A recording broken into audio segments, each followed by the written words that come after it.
जाएगी एडिटिंग सारी, कोई मसला नहीं।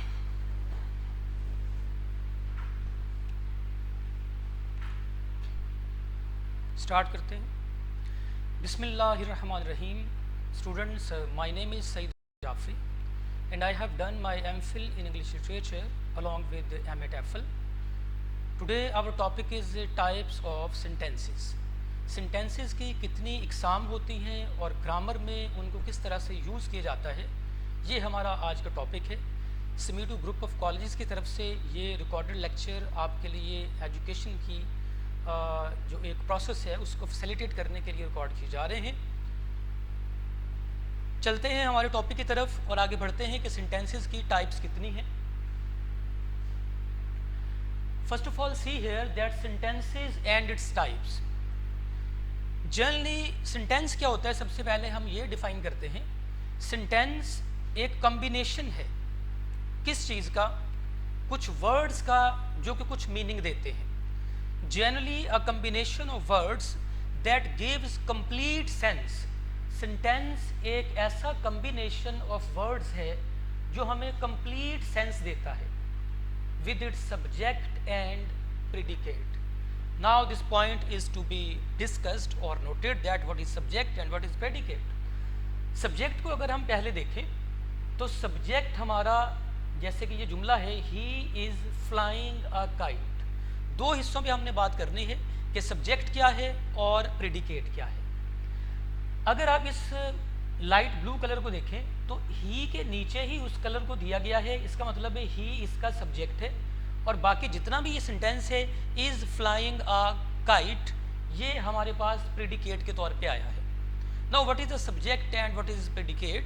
Subject normally the doer of an action और the one who controls the verb in a sentence. जो किसी सेंटेंस में वर्ब को कंट्रोल करता है उसको हम फाइल कहते हैं। और दूसरी बात कि प्रेडिकेट क्या है।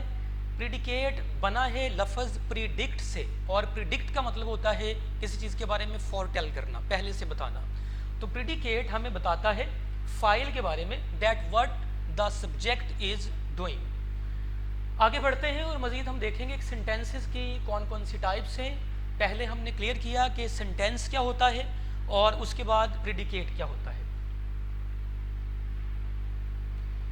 Next, classification of sentences.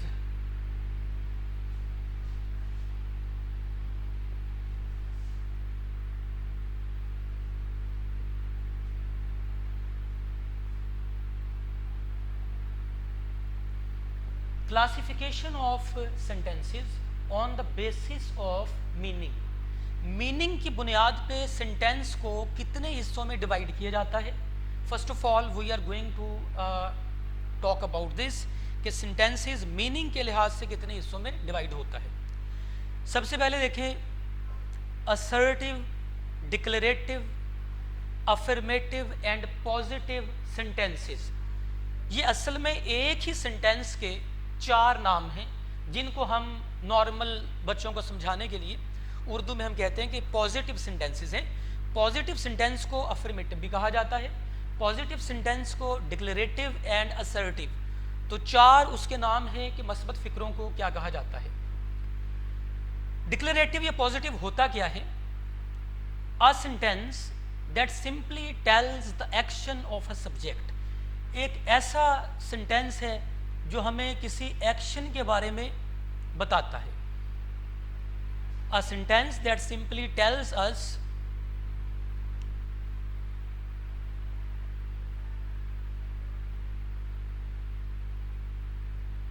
a sentence that simply tells us the action of a subject.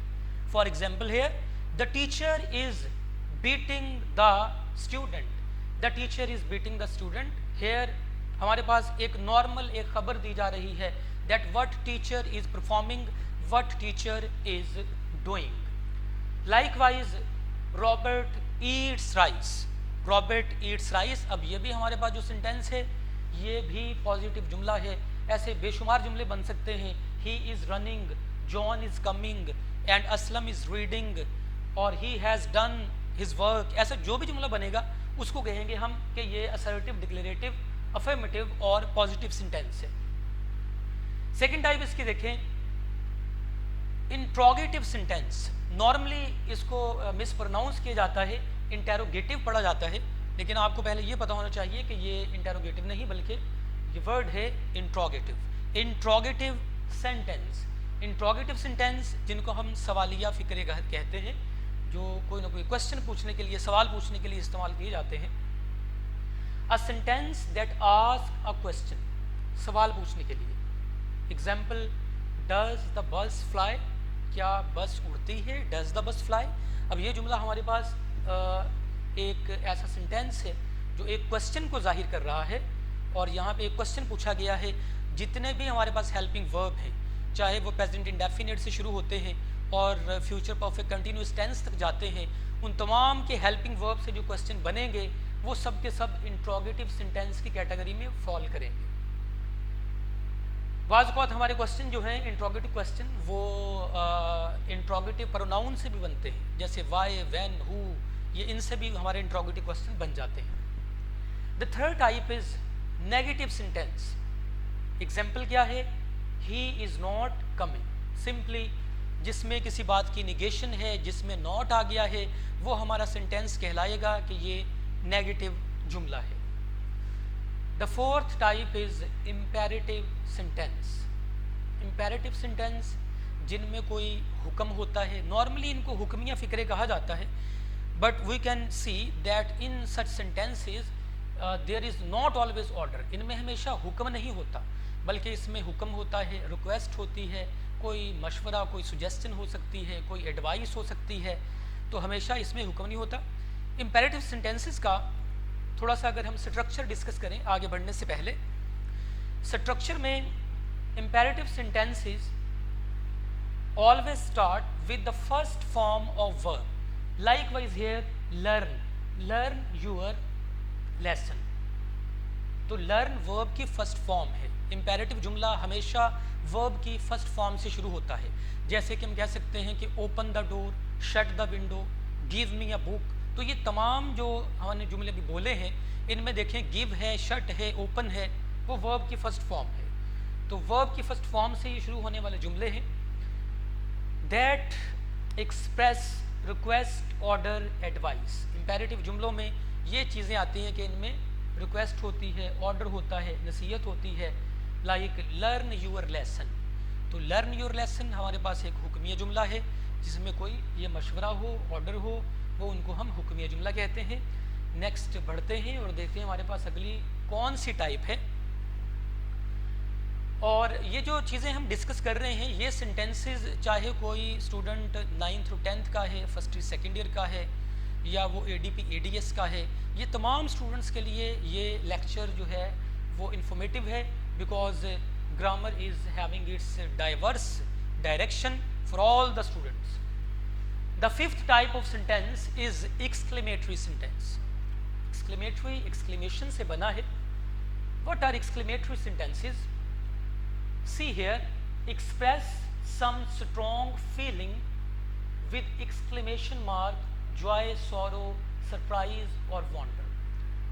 अगर इसकी इतनी डेफिनेशन रखी जाए, express some strong feeling, तो ये इतनी भी काफ़ी है कि exclamatory sentence बेसिकली किसी न किसी फीलिंग को एक्सप्रेस कर रहे होते हैं। तो हमने देखना है कि फीलिंग कहाँ एक्सप्रेस हो रही है। लाइक वाइज अलास और एक्सक्लेमेटरी अलामत आ गई। It can't climb, it can't climb, that is the cat can not climb the slide. तो जिसमें कोई फीलिंग जाहिर की जाती है, दो sentences are called exclamatory sentences. उसके बाद नेक्स्ट को देखें, ऑप्टेटिव सेंटेंस। ऑप्टेटिव सेंटेंस किसी हमारी ख्वाहिश को, या नॉर्मली इनको दुआया फ़िक्रे कहा जाता है, जिनमें कोई दुआ दी जाती है। फॉर एग्जांपल वी में से मे यू लिव लॉन्ग और मे इट रेन टुडे, तो ये भी ऑप्टेटिव में आ जाएगा।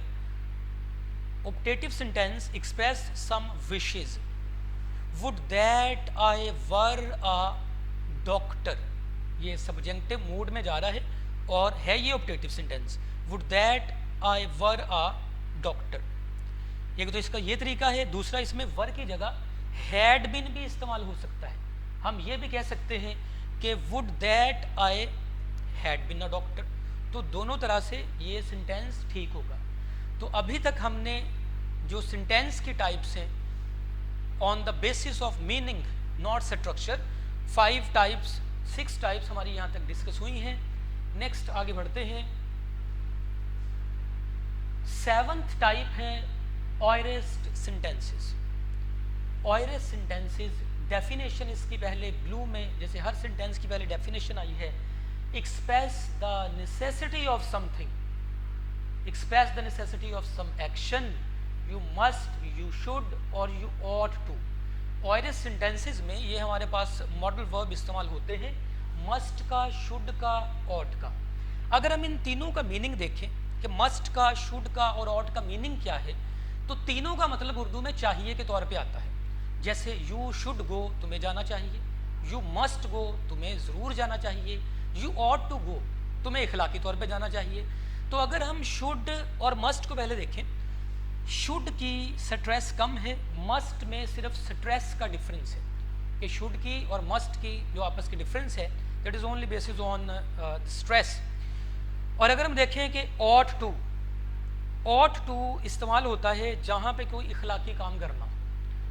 For example the parents should look after the children और the parents ought to look after the children. तो ये एक मॉरल ऑब्लिगेशन को जाहिर करता है। यू शुड, यू मस्ट, अब सेंटेंस देखें, इट शुड रेन टुडे, आज बारिश होनी चाहिए। इसको अगर हम ले जाएं इट मस्ट रेन टुडे, इसका मतलब होगा आज बारिश ज़रूर होगी। तो it ought to rain today, ought में ये आ ही नहीं सकता क्योंकि इट्स नॉट एथिकल और moral obligation. Now we are heading towards our next type of sentence. यहाँ से चेंज होते हैं जिनको हम कहते हैं conditional sentences. Conditional sentences normally student जिनको शर्तिया जुमलों के तौर पे जानते हैं, पहले इनका बुनियादी थोड़ा सा स्ट्रक्चर समझने की कोशिश करें। कंडीशनल शर्तिया जुमले हमेशा लफ्ज़ अगर से शुरू होंगे। अगर से ये जुमला शुरू होता है, 2 पॉइंट हैं इसके, वो आपने याद रखने हैं कि अगर से शुरू होगा और सेंटेंस हमेशा डबल होता है। जैसे अगर मैं लाहौर जाऊंगा तो आपके लिए खिलौने लाऊंगा। Now in the sentence the double verb has been used and जब इसकी हम ट्रांसलेशन करेंगे तो वर्ब डबल निकल के आएगा। मिसाल के तौर पे जाना एक अलग वर्ब है और लाना एक अलग वर्ब है, 2 वर्ब इस्तेमाल हो गए। If I go to Lahore I will bring twice for you, या I shall bring twice for you ज़्यादा बेहतर रहेगा। इसका स्ट्रक्चर क्या होता है, both parts in future tense. जाऊंगा फ्यूचर, लेकर आऊंगा फ्यूचर। अब इसमें देखें स्ट्रक्चर क्या है इंग्लिश में, ये तो उर्दू का स्ट्रक्चर हो गया कि दोनों हिस्से फ्यूचर में होंगे। अगर मैं लाहौर जाऊंगा आपके लिए खिलौने लाऊंगा, जाऊंगा लाऊंगा दोनों ही फ्यूचर इंडेफिनिट में आ गए। और स्ट्रक्चर इसका इंग्लिश में क्या बनेगा, पहला इसका जो हिस्सा है वो प्रेजेंट इंडेफिनिट टेंस में होता है। अगर इसको आप आसान तरीके से याद रखना चाहें, टेंसेस की अगर हायरार्की को, उसकी तरतीब को हम देखें तो सबसे पहले प्रेजेंट इंडेफिनिट टेंस आता है। तो ये बेहतर है कि आप पहला हिस्सा प्रेजेंट इंडेफिनिट टेंस में उसको ट्रांसलेट किया जाता है। If I go to Lahore I shall bring twice for you, पहला हिस्सा present indefinite and second future indefinite में। आगे बढ़ते हैं और हम देखते हैं कि हमारी नेक्स्ट कौन सी टाइप है।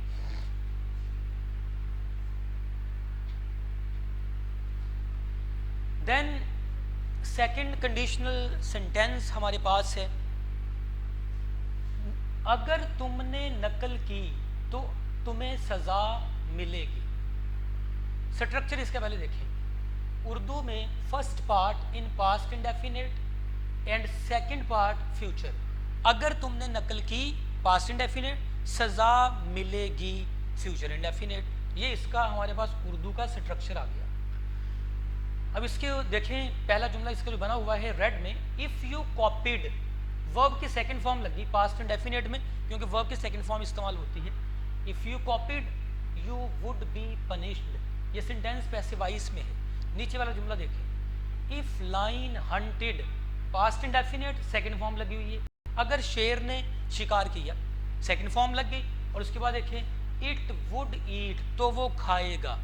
तो इसका स्ट्रक्चर क्या बनता है कि पहला हिस्सा पास्ट इंडेफिनेट में पास्ट इंडेफिनेट हंटेड, और दूसरा हिस्सा वुड प्लस वर्ब की फर्स्ट फॉर्म, वुड के साथ वर्ब की फर्स्ट फॉर्म यहाँ पे इस्तेमाल हुई है। तो नेक्स्ट हम देखते हैं कंडीशनल सेंटेंस थर्ड कंडीशनल। ये बड़ा अजीब सा जुमला है कि इसमें आखिर पे नॉर्मली स्टूडेंट कंफ्यूज होते हैं कि इसमें तो ते या ता आ रहा है, तो ये प्रेजेंट इंडेफिनिट का लग रहा है। अगर आप मेरे पास आते तो मैं आपकी मदद करता। पहले तो हम इसको ये समझेंगे कि ये पास्ट में कैसे है।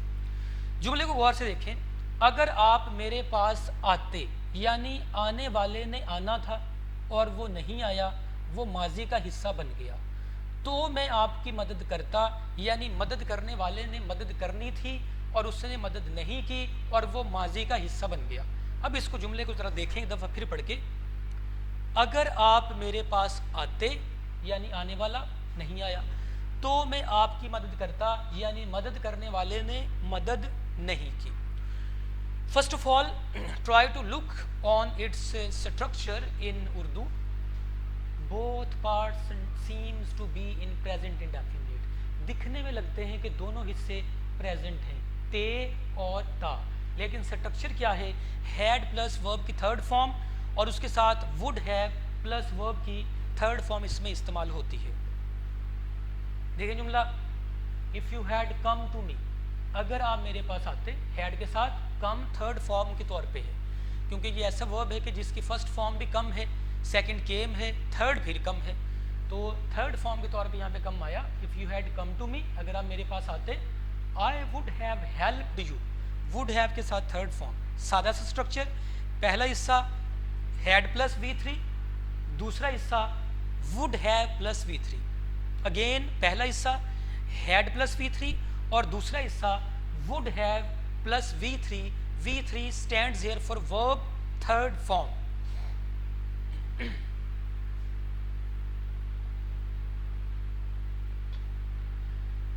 The next type of sentences on the basis of meaning is zero conditional.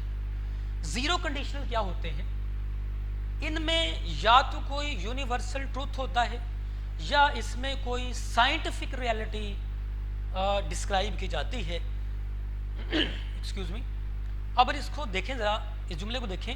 अगर आप बर्फ़ गर्म करते हैं तो वो पिघल जाती है। अब ये एक साइंटिफिक रियलिटी है। जाहिर है अगर आइस को हीट अप किया जाएगा तो वो मेल्ट हो जाएगी। ये एक साइंटिफिक रियलिटी के तौर पे यहाँ पे जुमला आया। तो ऐसे जुमलों को कहा जाता है ज़ीरो कंडीशनल। मिसाल के तौर पे, अगर सूरज मशरिक से निकलता है तो मगरिब में गरूब होता है। If sun rises in the east it sets in the west. तो ऐसे जुमले जिनमें दोनों हिस्से प्रेजेंट इंडेफिनिट में होते हैं, करते हैं, जाती हैं या जाते हैं, तो both parts to be in present indefinite tense, these sentences are called zero conditional sentences. और इनको करने का तरीका क्या है कि दोनों हिस्से प्रेजेंट इंडेफिनिट में होंगे। If you heat ice, plural के according there is no addition of S और E S. If you heat ice it melts, ये पिघलती है। इंग्लिश में structure present indefinite, present indefinite. तो यहाँ तक हमारा जो सेंटेंसेस की types on the basis of meaning है वो यहाँ पे कंप्लीट हो रही हैं। उसके बाद हम डिस्कस आगे करेंगे सेंटेंसेस की types on the basis of structure. आगे बढ़ते हैं और स्ट्रक्चर के तौर पे देखते हैं कि स्ट्रक्चर के तौर पे हमारा सेंटेंस कितनी किस्म का है।